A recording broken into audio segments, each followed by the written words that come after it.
Welcome back, ladies and gentlemen. Welcome back to the Corbett Report. You are tuned into Propaganda Watch, and this week we're going to harken back to an episode of this series last year where we covered the dumbest propaganda video ever, which you may or may not recall revolved around something called IP-dentical, Imagine a World Without Creativity, via our friends at the EU's Intellectual Property Office. And if you don't recall that particular episode of the program, I will, of course, link it in the show notes so that you can go back and watch or rewatch that particularly turgid piece of poisonous propaganda.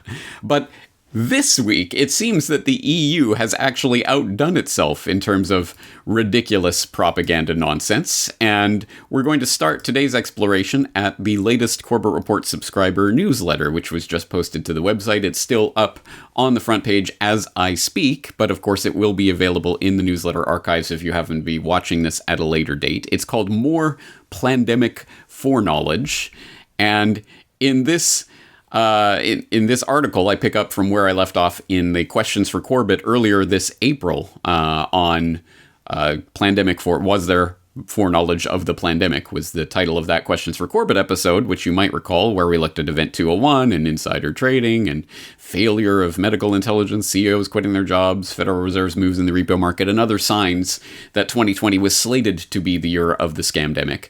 But, oh my...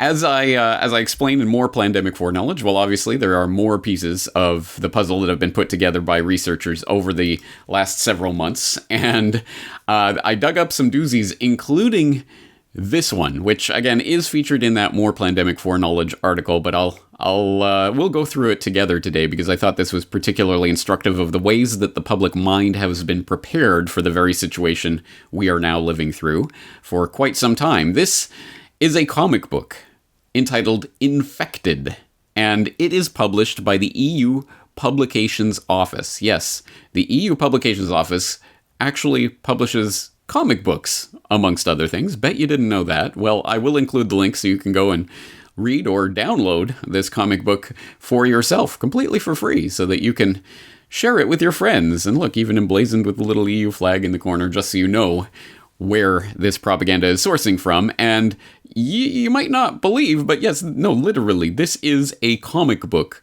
produced under the auspices of the EU Publications Office by J.D. Morvan and Wang Jia Wei. And this comic book starts, appropriately enough, in China, in a P4 medical research laboratory, this one being at least captioned Beijing 2006. And here are some scientists who are undergoing a tour of this laboratory and being told about the dangerous pathogens that are being kept here, such as Ebola, Marburg, Lassa, and that safety precautions here are very strict. So there's various decontamination airlocks, all effluents are chemically decontaminated and steam sterilized, fire safety precautions, because of course you have to be very careful when working with these deadly dangerous pathogens. But as the tour is progressing, whoosh! That light, a flash, what was it? That's incredible, impossible, weird, that, an intruder, I'm alive, ha ha ha. And so this crazed, blonde Aryan man appears out of nowhere and starts laughing maniacally, and he has weird claw hands, and what's going on? He has something strapped to his chest. Is this some kind of weird, crazed terrorist? So they haul him in for questioning, and he gets to meet, for no adequately explained reason, the UN Special Envoy on Influenza Pandemics, Food Security, and MOI, asterisk, many other issues. Okay. And he also gets to talk to the Special Coordinating Agent of Emerging Threats of the European Union and the U.S. Special Envoy for Very Scary Health Affairs. The three specials. And he gets to brief them on who he is and why he's here. Well, turns out he's a time traveler from the year 2111, from a devastated world. Devastated by what, you ask? Well, of course, one day a major epidemic will strike, which will affect one of you in particular, and you will need my help. And yes, the help he is preferring is in this form of these vials strapped to his chest. What are they? He says, here in these tubes I have new biological material that can nip any pandemic in the bud. And he gives it to them so that they can survive this pandemic that's about to ravage the globe. Well, Unfortunately, there was someone who was eavesdropping in on this conversation, and he's phoning his bosses to let them know about this biological material, and they hatch a plan because they're part of a organization, quote unquote, some sort of terrorist business, whatever, mafia, whatever it is. And he says, if we could just get our hands on these vials of biological matter, we could sell them to the highest bidding pharmaceutical company at the precise moment that the epidemic is terrorizing the planet. Wow, sounds like a business model. I wonder if he gets lessons from Bill Gates.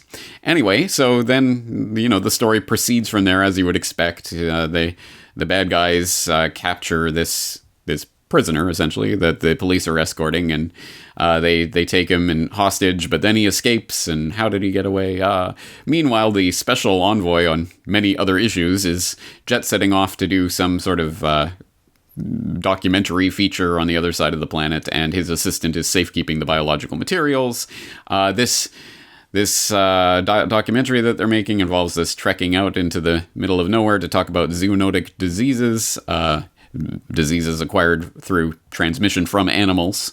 And lo and behold, while they're filming this, of course, he gets scratched by a monkey. Well, we've all seen Contagion or the various other pieces of predictive programming over the years to know what that means. So, of course, he eventually ends up getting sick from his infection, which he doesn't realize at this point he has. Meanwhile, his assistant is still playing around with that life-saving biological material from the future. Yada, yada, yada, etc., etc. He gets sick. This man gets the assistant, and they start beating the bad guys up, and all the action and explaining about the future and the epidemic that's about to strike, etc., etc. Of course, her boss ends up getting sick, exactly as the time traveler predicted, but don't worry, they have the biological material to save him. They get the bad guys, yada, yada, and exactly as you would expect for a propaganda piece literally published by the EU Publications Office, guess who ends up saving the world? Yes, the UN is involved in the US and others, but really, it's the EU. Surprise, surprise, the EU saves the world. Colleagues, ladies and gentlemen, the worst infectious accident in the history of mankind has been controlled in a few weeks, and despite sad losses, many millions of lives have been saved. Yay, by this biological material from the future. Thank you, EU. Interestingly enough, the virus, which was spreading, which they term B1049 here, was stopped by some sort of campaign called the Way Forward, which was a consortium, a voluntary consortium of an emergency voluntary consortium of pharmaceutical manufacturers. Thank you, Big Pharma, for being part of saving this world by, I guess, reproducing this biological material. Details, schmeetails, who really cares?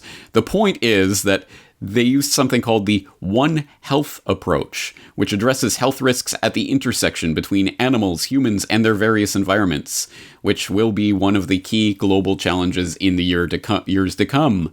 I'm personally convinced that this approach reflects our era and the new uncertainty regarding infectious risks.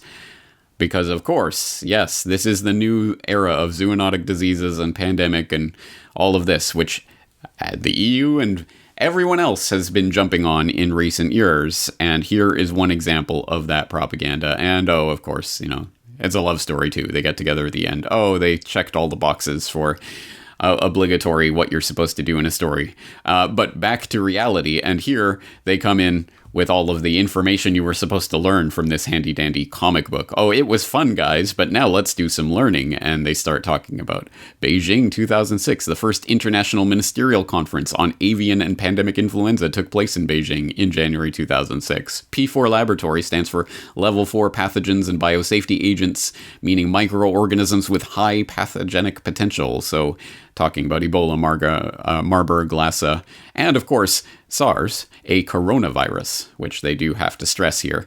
Keeping in mind, again, this was published in 2012.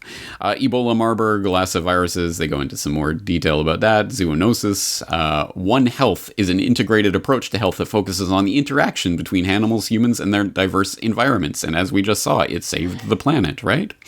talking about destruction in countries, pandemic readiness, blah, blah, blah. Let's all invest bajillions of dollars to help prevent something like that horrible H5N1 and H1N1 crises that we somehow managed to live through in recent years. The end. Everyone's happy, and here we are living through this deadly, horrible nightmare reality that this comic book was talking about those many years ago. The only question is, did we make it? Did we make preparations enough? Have we given enough power to the EU and the Voluntary Emergency Pharmaceutical Consortium to help save the planet? Not with biological material from time travelers from the future, but with a One Health approach, and with giving over our society to the public health officials, the technocrats who would seek to rule over us. Well, ... That remains to be seen, doesn't it? Anyway, I thought this was a particularly interesting piece of propaganda in the ways that the public mind has been prepared for a number of years, indoctrinated really with simply the idea that we have entered into some new era of humanity where zoonotic diseases will emerge and spread all over the globe all the time. This is the new normal. Stop me if you've heard this. And this doesn't just come from this comic book. As you'll see if you read the More Plandemic Foreknowledge subscriber newsletter, you will see that there are many examples of this. Specifically in the past year or two, there are several examples of people or exercises and drills or interviews where this has been talked about. We've entered a new era. The pandemics are going to be the new normal. And this was all before, as we are told, SARS-CoV-2 started spreading and killing dozens of people, I tell you. So, interesting, isn't it? The way the public mind has been prepared for this exact crisis, and the types of narratives that have been embedded for several years now. We have been prepared to accept exactly what is being lived through right now. If you want more details on this and the other pieces of Plandemic Foreknowledge, I will again direct you to that subscriber newsletter. Again, you do not have to be a subscriber in order to access the editorial. There is the free link there that you just click on. You will get the subscriber newsletter editorial completely for free.